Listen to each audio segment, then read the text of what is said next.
enjoyment of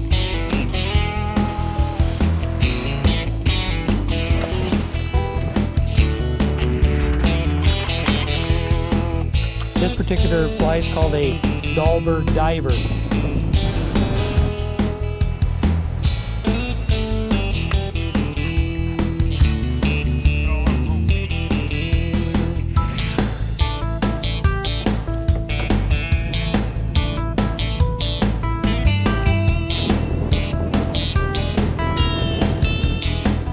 Here we go.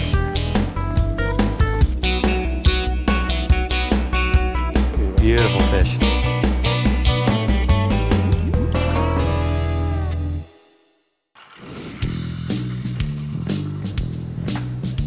Hi, I'm Ken Danjanovich, your host of this edition of Sportsman's News Television.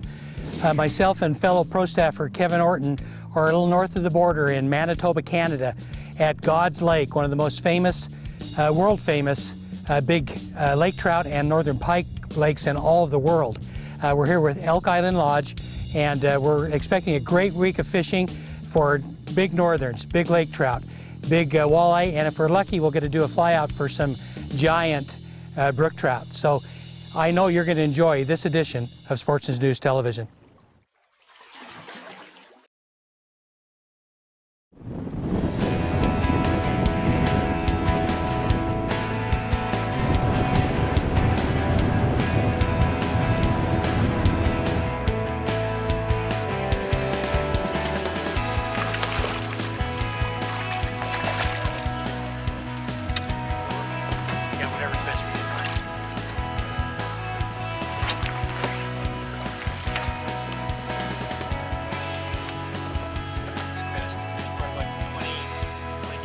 Yeah, 21. All right, first cast at God's Lake here at Elk Island Lodge. About a 21-inch walleye. Great. Can tell it's going to be good already.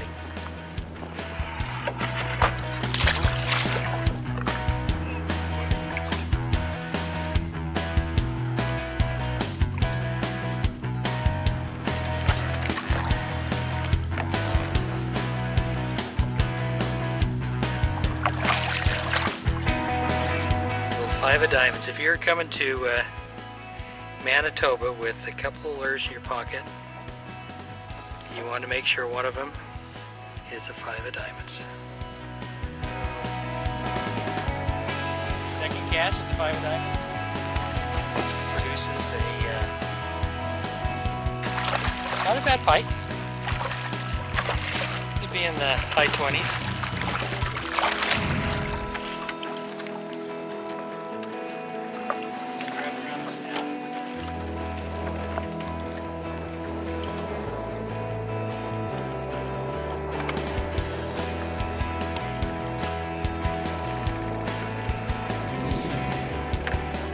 Just a standard Meps. It is one of the bigger ones. It's a size 5 Black Fury with the bucktail. Bucktail seems to give it a little bit more appearance in the water to the fish. I fish with it both ways. You can catch them without the bucktail, but the bucktail to me is for pike.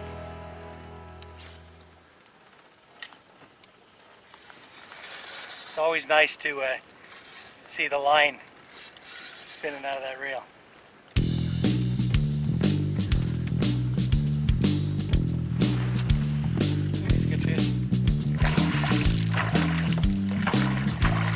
Tell me if you need me. Hasn't got the length.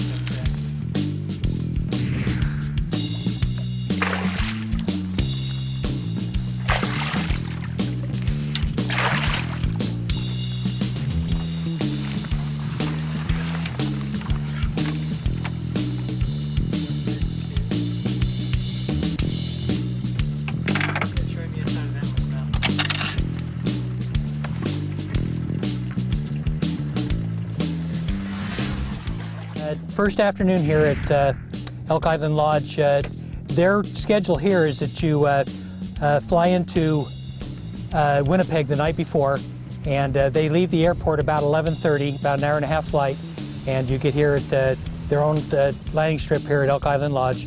And so we're out here. It's about 2:30 in the afternoon.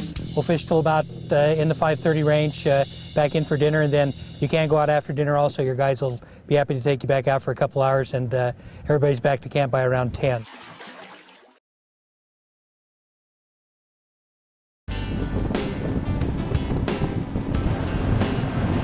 Flashing the tail too. Just a baby.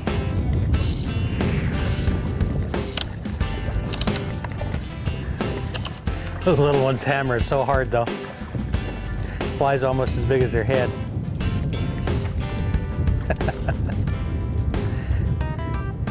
Well, that's my first God's Lake pike on a fly. Still a little one though.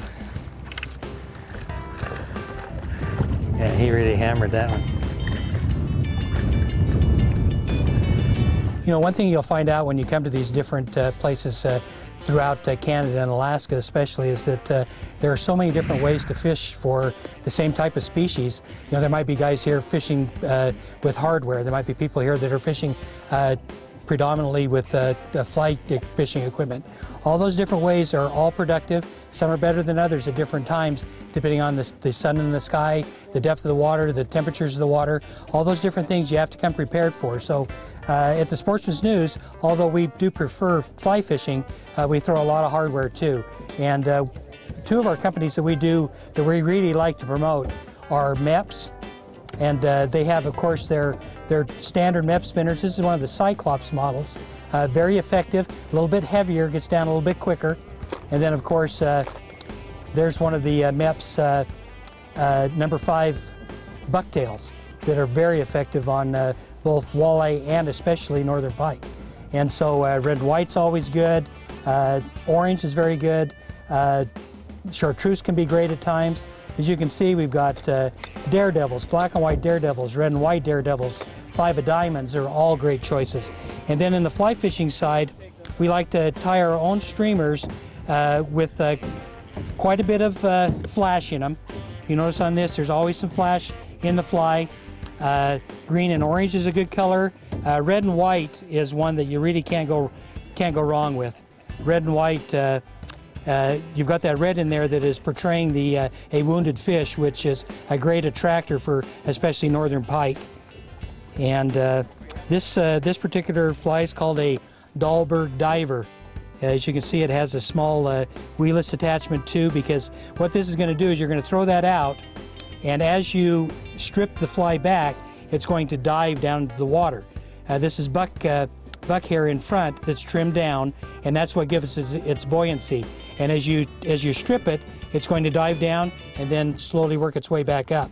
And this is going to be fluttering in the water behind it.